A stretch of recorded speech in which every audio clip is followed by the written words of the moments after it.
चुकला चुकला चुकला चुकलं चुकलं चुकलं. ठीक आहे, तुम्ही आता सगळ्यांसमोर मान्य केलंय की तुम्ही चुकलायसा. पण यापुढं एक शब्द जरी आम्हाला उलटून बोललात तर एकतर या घरामध्ये तुम्ही राहाल नाहीतर आम्ही.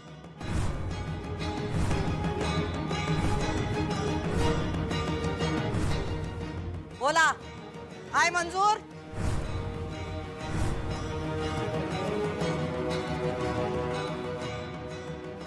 मंजूर. हाँ हाय मंजूर. झालं झालं झालं झालं. उठा उठा उठा. झालं आई साहेब, आता इथनं पुढे तुम्ही घर सोडून जायची भाषा कधीच करायची नाही. मी तुमची बॅग ठेवतो. झालं आता सर.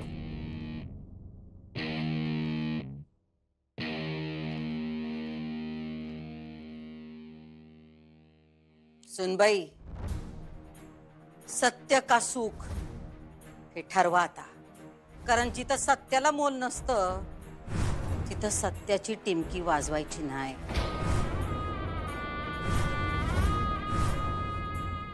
बसा इथं.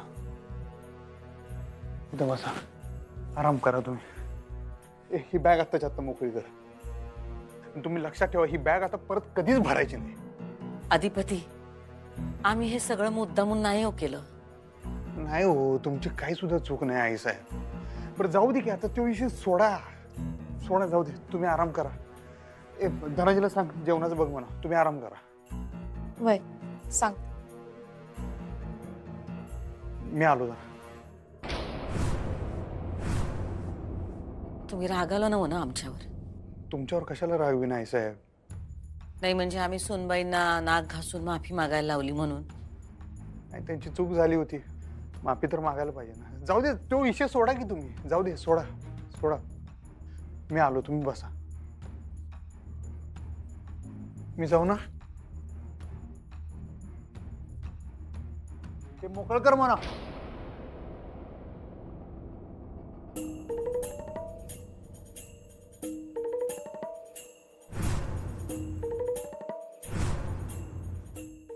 आई तू का गप आहेस? विचार करते कसला? सुनबाईचा. मला वाटलं नव्हतं ती असं काय करल, तुला एवढं बोलल. सुनबाई दिसतात तितक्या साध्या नाहीत.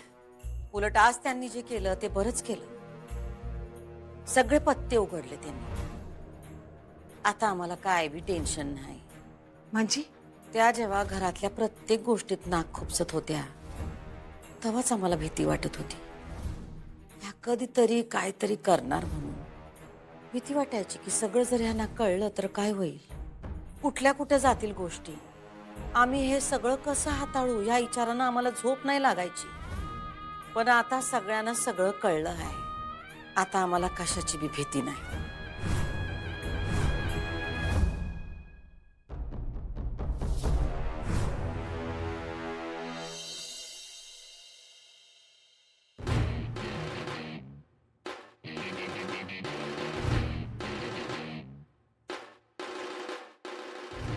आता शांत बसून चालायचं नाही.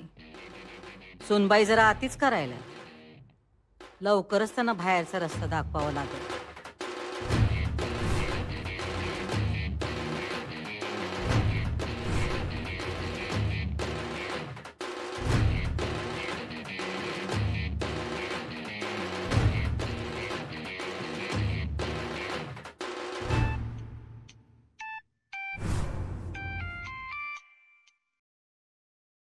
बोला मॅडम. हिराबाई, तुम्ही बोलायचं. म्हणजे मला नाही कळालं. आम्हाला पण नाही कळलं. काय तुमचं वागणं म्हणजे तुम्ही पैसे घेतलेत आणि गायबच झालात की हो? नाही मॅडम, मी प्रयत्न करतीच आहे. हे बघा, आम्ही पैसे काम करण्याचे देतो, प्रयत्न करण्याचे नाही. ते पण ऍडव्हान्स मंदी. हो मॅडम. नाही म्हणजे ते मी. हो मॅडम, नाही मॅडम, हेच चाललंय तुमचं कवापासून. आम्हाला रिझल्ट पाहिजे, रिझल्ट. हो मॅडम, मी प्रयत्न करतीच आहे. मला थोडा वेळ द्या. थोडासा म्हणजे किती?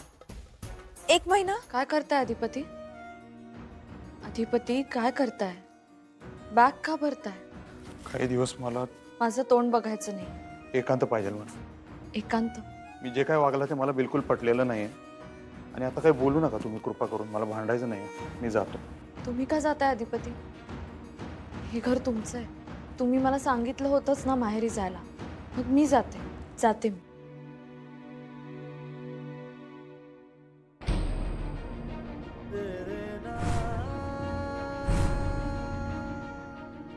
का असं करताय मास्तरीन भाई तुम्ही? काय केलंय मी? गुन्हा केलाय.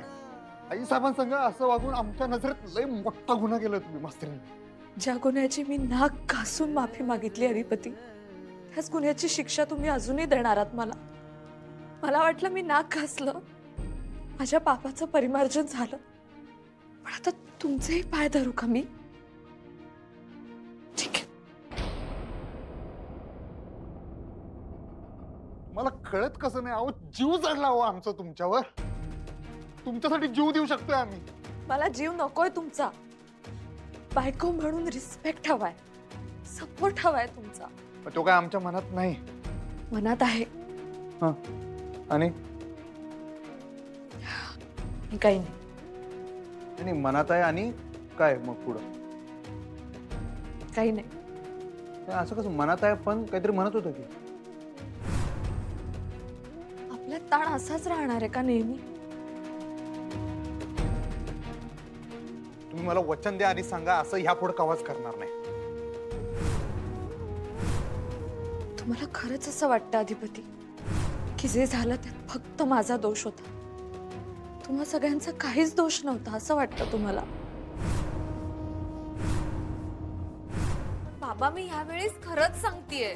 ते खरं असतं ना तर अक्षरांनी लगेच मला फोन केला असता आणि मला सांगितलं असतं की बाबा या आणि मला लगेच घेऊन जा. मला इथे राहायचं नाहीये. मी माझ्या मुलीला चांगलं ओळखतो.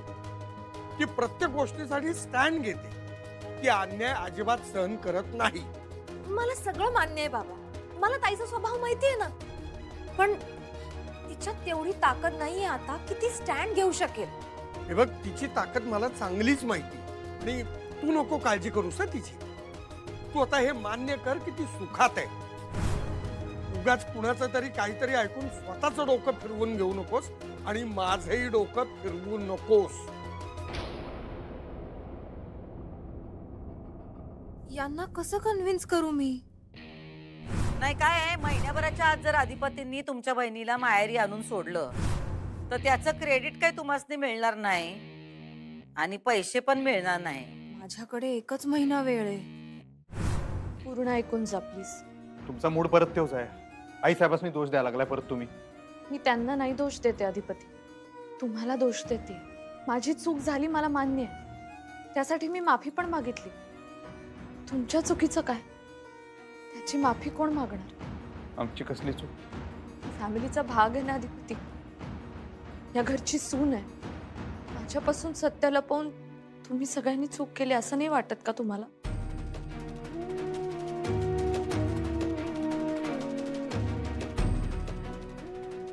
सहा महिने झाले अधिपती मी या घरात येऊन. लग्नात अग्नीला प्रदक्षिणा घालून तुम्ही मला वचन दिलं, मला साथ द्याल, मला सत्य सांगाल. तुम्ही सांगितलंच नाही सत्य. मला कोणीच सांगितलं नाही. मला असं वाटायचं की भुवनेश्वरी मॅडमच तुमच्या खऱ्या आई आहेत. आणि जेव्हा मला सत्य कळलं तेव्हा मला इतका धक्का बसला, म्हणून मी तशी रिॲक्ट झाले. तुम्ही मला सांगा, माझ्या जागी जर दुसरी कुठली मुलगी असती तर ती पण अशीच रिॲक्ट नसती झाली का? पण तुम्हाला कळल्यावर तुम्ही माझ्या संग येऊन बोलायला पाहिजे होतं ना. तुम्ही डायरेक्ट आई साहेबांनी बोलला, ती बी असलं ताड ताड बोलला. तुम्ही त्याचा परिणाम काय झाला बघितलं ना. घर सोडून चालल्या होत्या त्या. तुम्ही पण मला सांगितलं होतंच की घर सोडून जायला.